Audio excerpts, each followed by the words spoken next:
Hello there, thrill seekers. It's me and Daisy. Say hi, Daisy.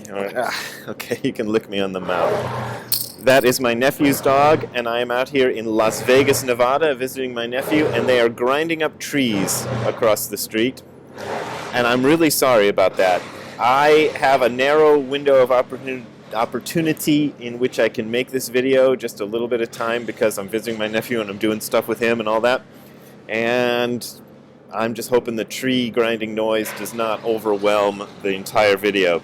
And for today's topic, I follow a thing called Vedanta Philosophy on Instagram, and today they put up this quote. It says, meditation is not a way of making your mind quiet, it is a way of entering into the quiet that is already there. Deepak Chopra.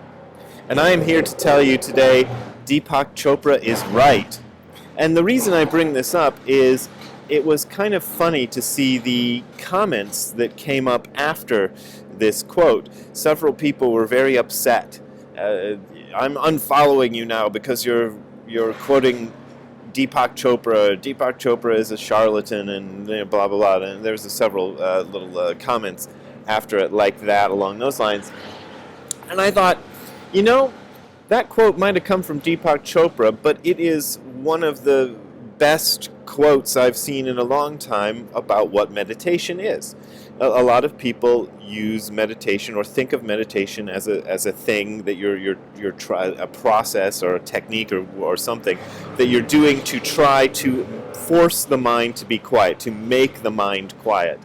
And a lot of meditation techniques, frankly, and meditation apps and things that you see around here and there. I was in Best Buy the other day helping my nephew fix his laptop, and we came across this meditation machine that makes your mind quiet or helps you make your mind quiet. And the idea is like, make your mind quiet.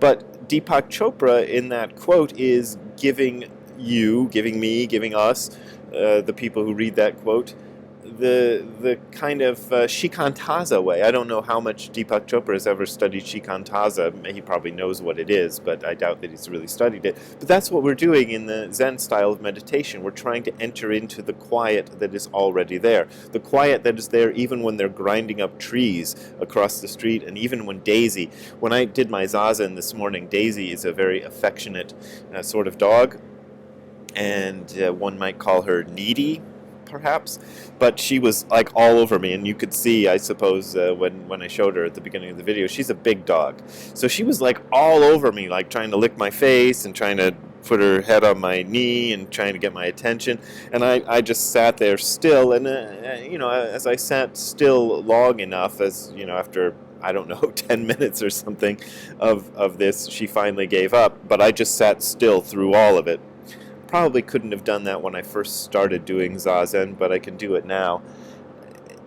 That's entering into the quiet that's already there. I'm not trying to brag for myself and tell you I'm doing something great, but that's the thing I've learned over the years of doing Zazen in a lot of, frankly, not so ideal situations, is how to enter into the silence that is there no matter what's going on. So the silence is going on even with those tree chippers, or what do we call them? I don't know what we call them, going on outside, or with the dog.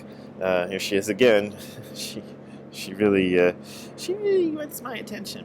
Anyway, even with all that, there is still silence at the bedrock of it. But the other aspect of this that I wanted to talk about is this idea that a good quote or a good teaching has to come from a kind of extraordinary person, and we sort of make that up. It's our oh look, I think they're stopping the tree chippers. Anyway, the idea of the extraordinary person is the only one who can give the extraordinary teaching.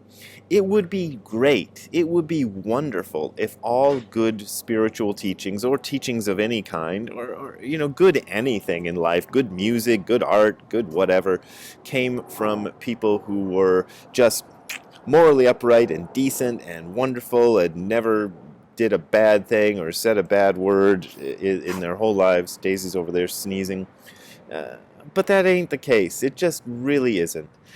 My favorite go-to example is Joshu Sasaki Roshi. I was never a student of Joshu Sasaki Roshi, but one of my closest friends was a student of Joshu Sasaki Roshi, so I've gotten to hear a lot of the stuff that went down with that guy, and I'm not going to go into it in this video, but you can look it up on the internet. Go look up Joshu Sasaki Roshi scandal. You'll find all sorts of scandalous stuff.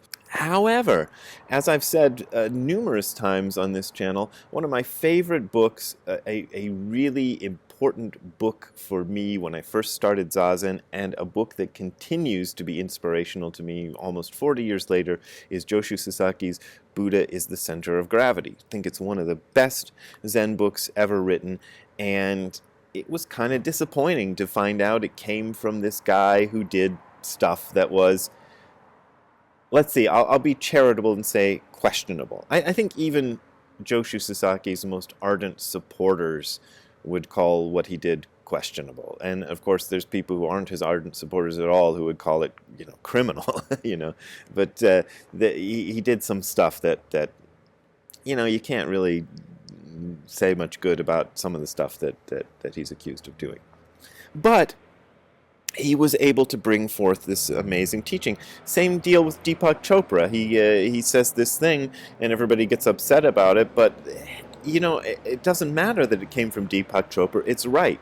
And I'll tell you the way I first came to this conclusion that you could. It's the old idea of, can you separate the art from the artist? And the first place it sort of hit me was Ted Nugent. You guys know my style, or taste in styles of music runs towards dopey hard rock, and I am in a hardcore punk band and stuff, and I really liked Ted Nugent when I was in high school. Ted Nugent, Kiss, and a lot of these bands. But so Ted Nugent was in that pantheon of cool hard rock bands.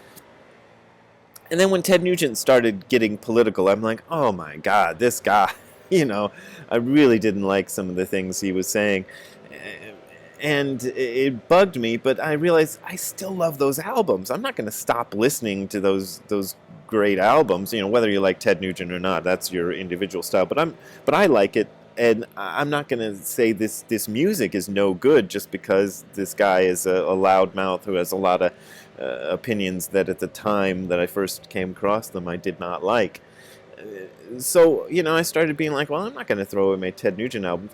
And the same thing with Zen people who go wrong. Now, whether they should go wrong or not is a whole other thing, and I've talked about that extensively, but that's not the subject of this short video. The subject of this short video is just the idea that you can accept good teachings even when they come from bad people.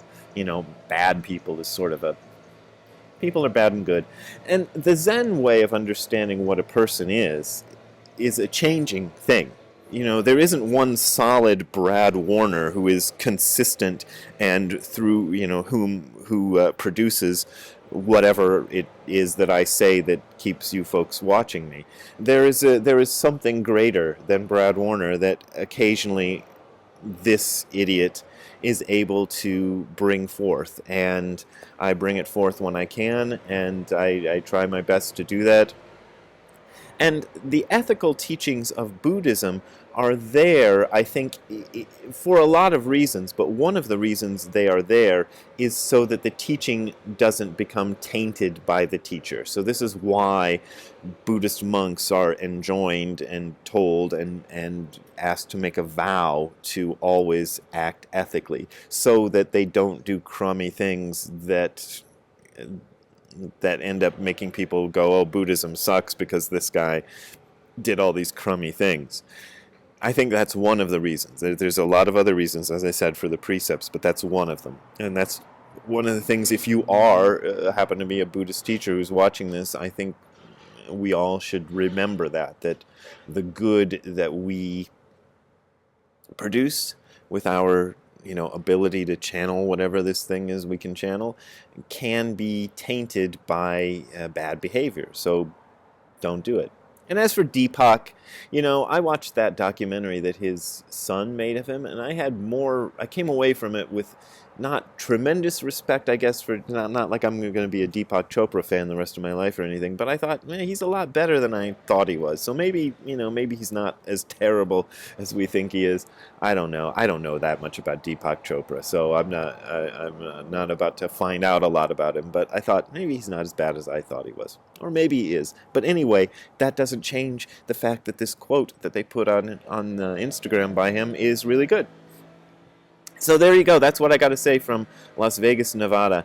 And it's cold out here, so I'm going to go back inside. And I want you to remember that if you want to support me, you can go to the URL you're seeing on your screen below, which is hardcorezen.info/donate. That is hardcorezen.info/donate.